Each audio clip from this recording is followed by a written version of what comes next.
teman saya itu ada yang merasakan agak hal-hal yang aneh. Setiap jalan berapa langkah gitu kan bilang berat gitu, berat. Terus sampai kita tuh Waduh, ada yang gak beres nih kayaknya. Sampai Fajar gemeteran seperti itu. ini hanya feeling saja. Itu kayak ada orang berdiri di situ di tengah-tengah antara dua tenda teman kami itu. Jadi posisinya dari pindah satu pohon ke pohon lain itu posisinya itu kayang. Jadi kalau dengan kepalanya itu bukan menghadap ke depan tapi ke belakang, dan itu menggunakan baju kebaya dengan jari.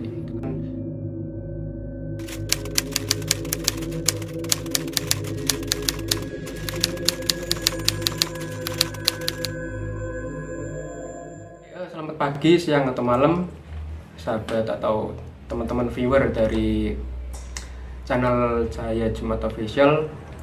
Di sini mungkin sebelumnya perkenalan dulu ya. Aku Andika Nanda Azhar, salah satu mahasiswa di salah satu universitas di Semarang. Di sini saya akan membagikan sebuah cerita horor, di mana cerita horor ini mungkin bagi teman-teman yang suka mendaki gunung mungkin ini sudah tidak asing.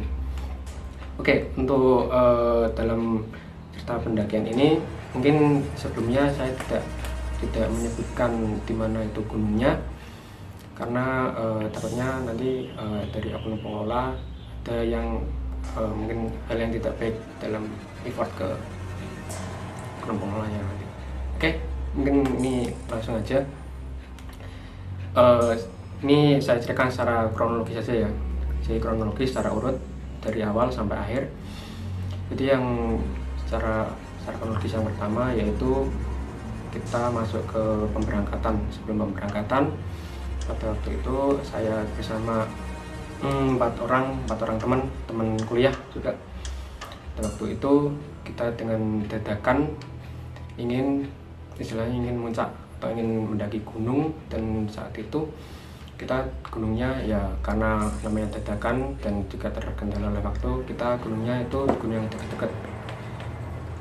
Mungkin teman-teman viewer saya Jumat Official mungkin sudah tahu ini gunungnya di mana, tapi saya tidak menyebutkan gunungnya di mana dan via mana dalam pendakiannya. Oke.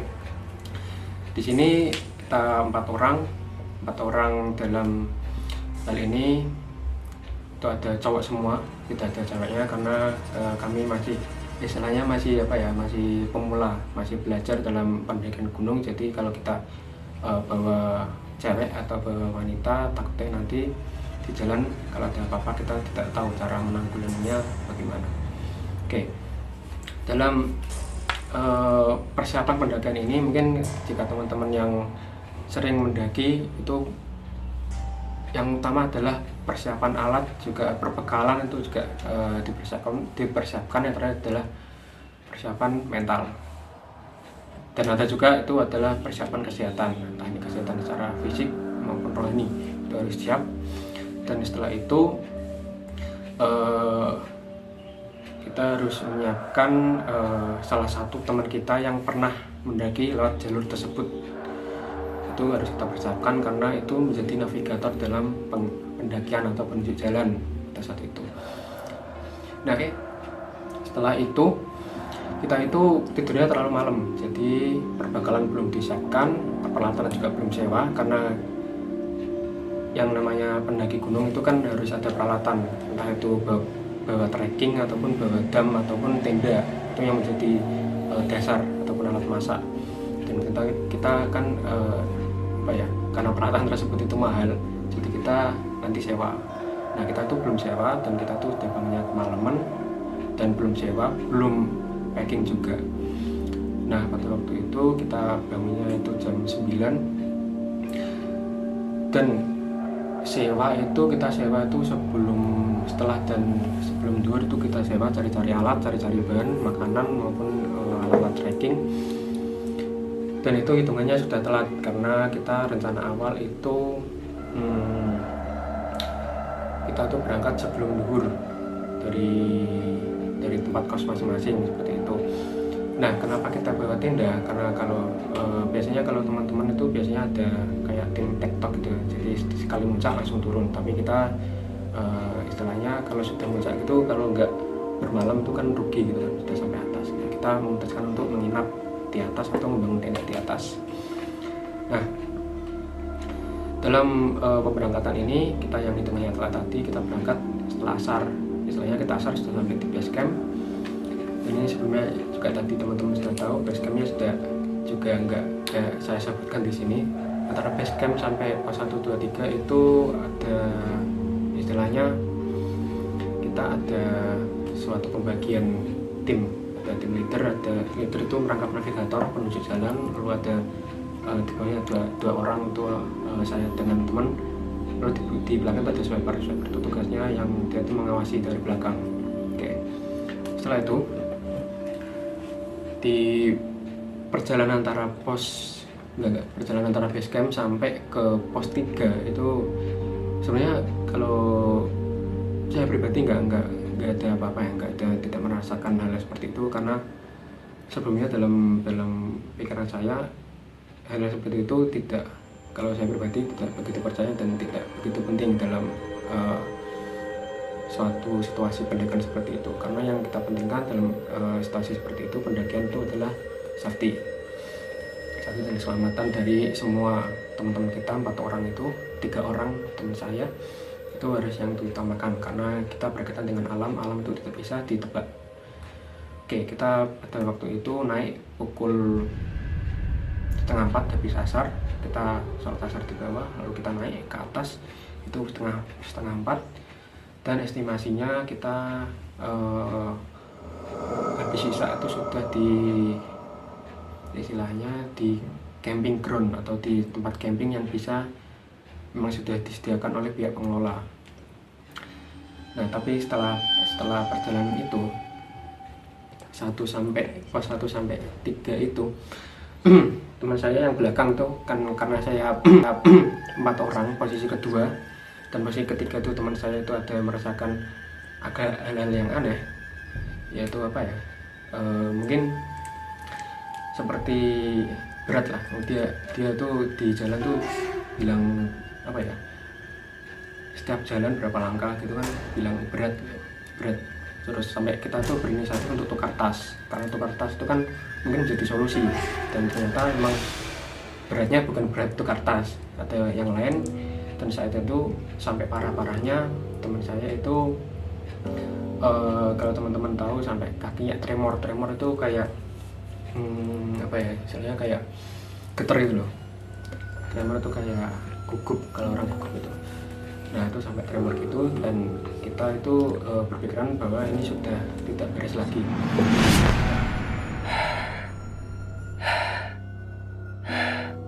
Berat.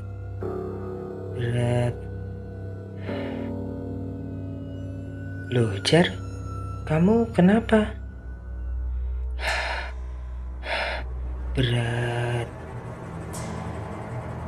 Ya udah, sini tukeran tas sama aku biar nggak berat lagi.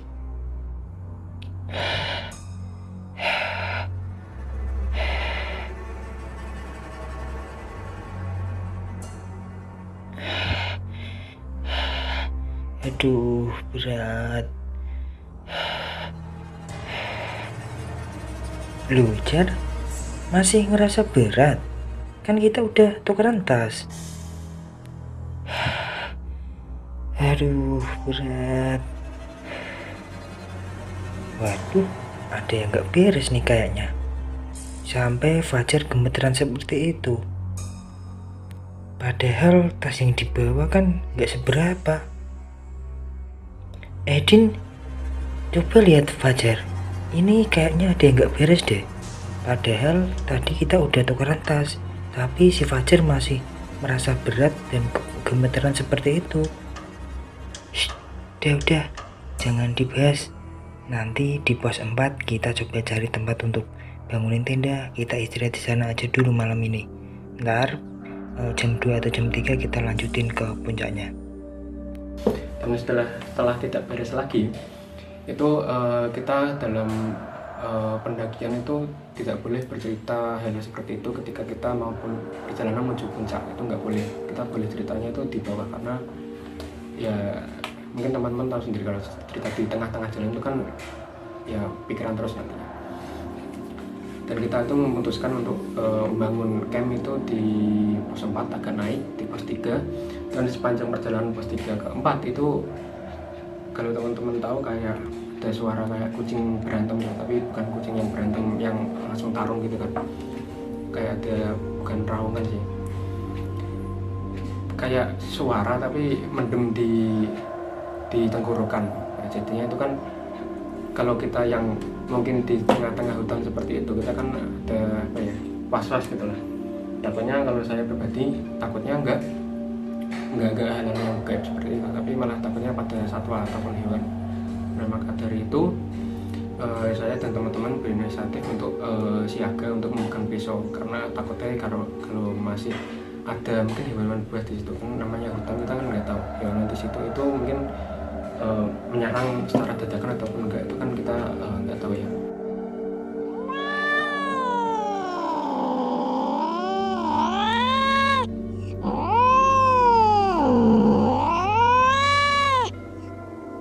Setelah itu ya, nah ada suara sepanjang perjalanan itu, ada suara seperti itu di balik semak-semak. Nah, jadi kita itu berpikiran untuk membangun di pos 4, dan kita tuh sebenarnya nggak harus di pos 4 karena keadaan sudah darurat ya. Jadi kita tuh cari lahan yang bisa untuk dibangun dam ataupun tenda.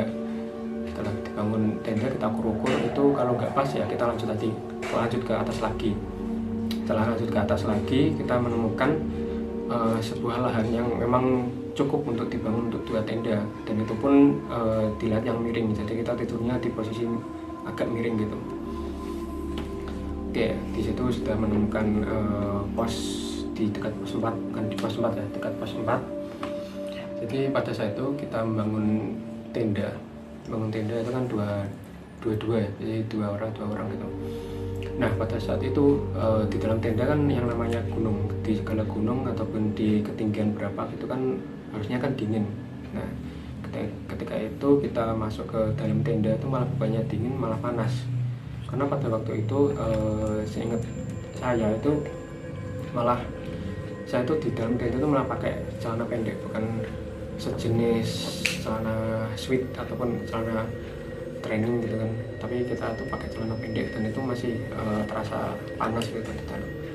Dan normalnya itu kan kita di suhu 20 sampai 22 pada waktu itu suhu sekitar ya.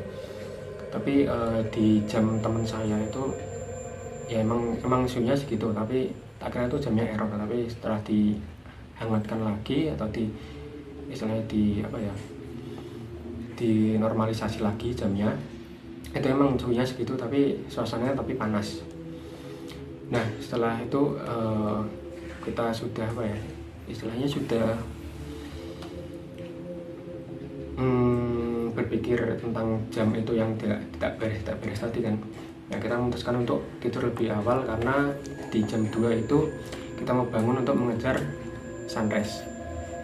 Setelah mengejar sunrise itu kan enak gitu kan, jadi ke atas, harusnya kan kita di bawah puncak untuk ngecampnya. Nah, untuk di bawah puncak itu kan tadi terlalu jauh, dan kita dalam keadaan darurat kita terpaksa harus ngecamp di dekat pos 4. Setelah kita sudah sedikit bercerita gitu, lalu kita memutuskan untuk tidur lebih awal, tidur sekitar jam 8 jam 9-an pada waktu itu. Lalu kita memutuskan untuk bangun jam 2, dan mungkin entah perasaan entah apa ya, di antara dua, jadi kan ceritanya kan ada dua gini, jadi ini tenda saya dan ini adalah tenda teman saya. Nah, ini mungkin saya tuh di antara dua tenda ini, jadi ada kayak ini hanya feeling saja, itu kayak ada orang berdiri di situ di tengah-tengah antara dua tenda teman kami itu. Jadi hal seperti itu kan itu kan kalau saya hanya feeling, bukan kok kayak dilihatin, bukan sih, itu hanya feeling seperti ada orang berdiri di situ. Sedangkan dua teman saya itu sudah tidur dari awal, setelah bangun tenda mereka tidur. Terus setelah feeling tersebut itu mungkin yang teman saya yang satu tenda itu merasa juga, dan saya coba untuk dia itu supaya tidak membahas itulah. Dan saya tidurnya tuh hedar-batapan, jadi kayak orang hedar-batapan gitu. tidurnya. Lalu saya suruh untuk jangan bahas itu lagi karena takutnya kalau semakin parah. Astagfirullah, kok ada seperti orang berdiri di sela-sela tenda kita? Atau ini hanya feeling aku aja ya?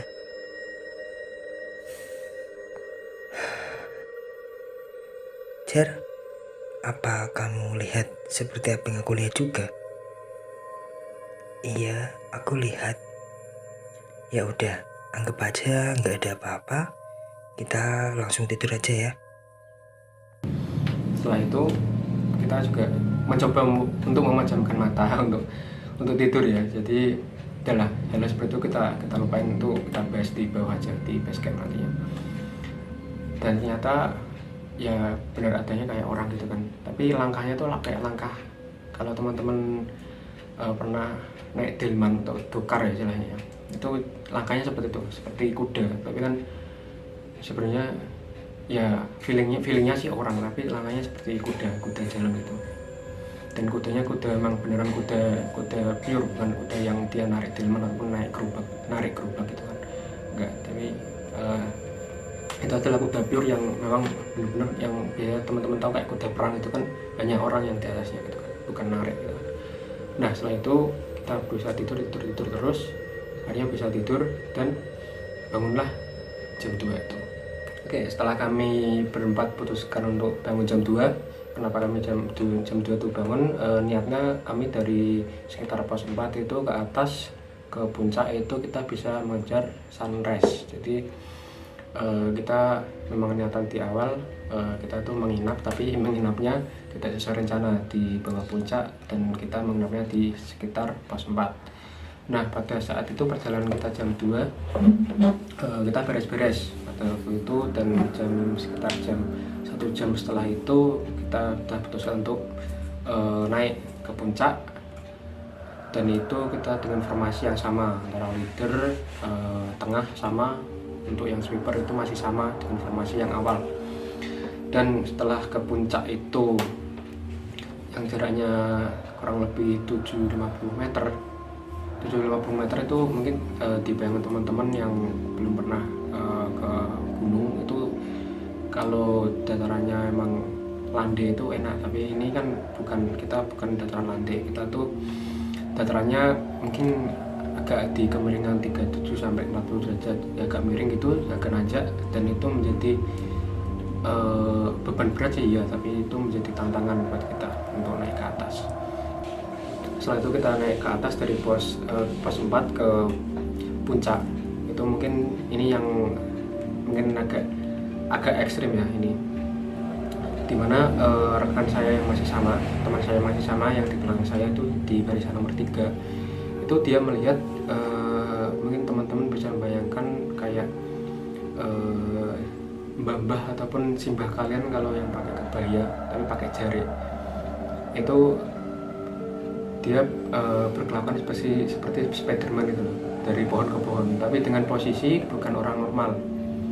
Dengan posisi dikatakan bukan orang normal itu karena dia posisinya dari pindah satu pohon ke pohon lain, itu posisinya tuh kayang.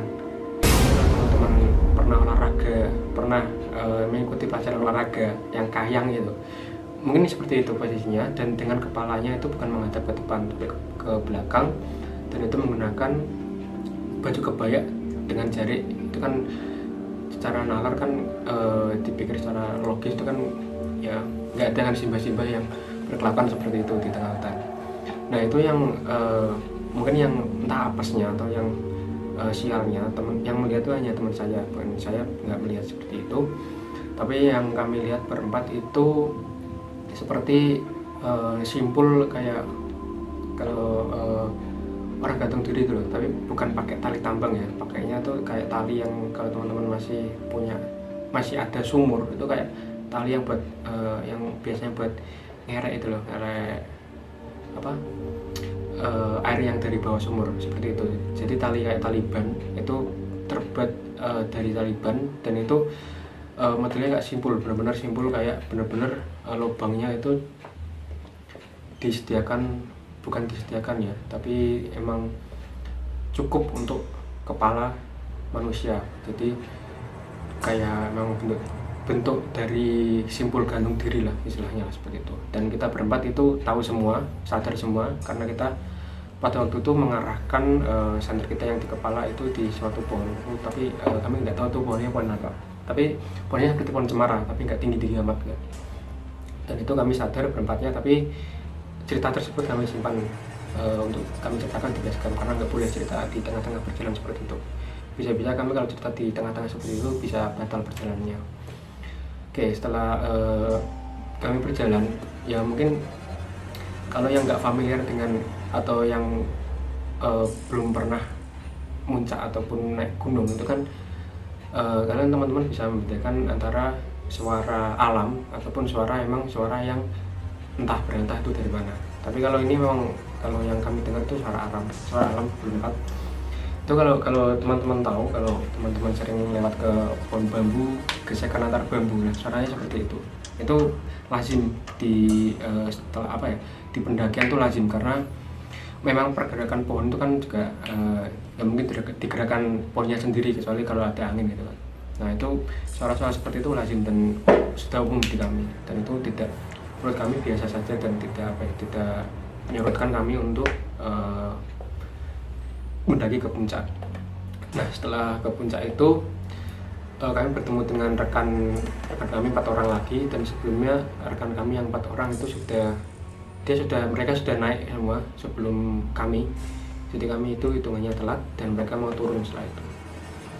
Nah setelah kita mengejar puncak di gunung tersebut di ketinggian sekitar lebih dari 2000 meter dari permukaan laut. Nah setelah itu kami putuskan untuk siang itu juga kami harus berada di basecamp untuk pulang, karena dengan pengalaman yang seperti itu yang kami rasakan berempat itu sudah jalur ini sudah bagi kami sudah nggak beres lagi untuk kita bermalam 1 malam lagi di situ, karena perizinan kami itu 3 hari. Jadi harusnya masih bisa di bawah puncak, kita masih bisa ngecamp, tapi dengan situasi seperti itu kami memutuskan untuk pulang ke basecamp pada siang hari itu juga. Dan pada siang hari itu juga sebelum duhur kami sudah pulang ke basecamp berempat dengan selamat dan membawa cerita seperti itu.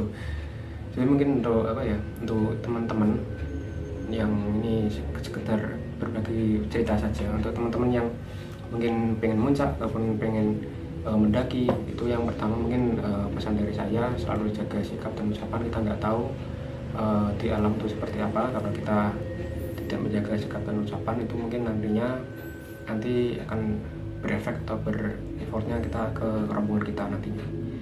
Dan itu juga menurut saya, kalau rombongan saya sih nggak aneh-aneh ya, itu aja udah kejadian seperti itu, apalagi yang sudah mungkin tidak dijaga lisannya atau kelakuannya, itu mungkin lebih parah lagi dari saya. Mungkin sekian itu dulu cerita horor dari saya. Terima kasih sudah mendengarkan storytelling dari saya. Mungkin kita akan ketemu lagi di video selanjutnya. Terima kasih, see you.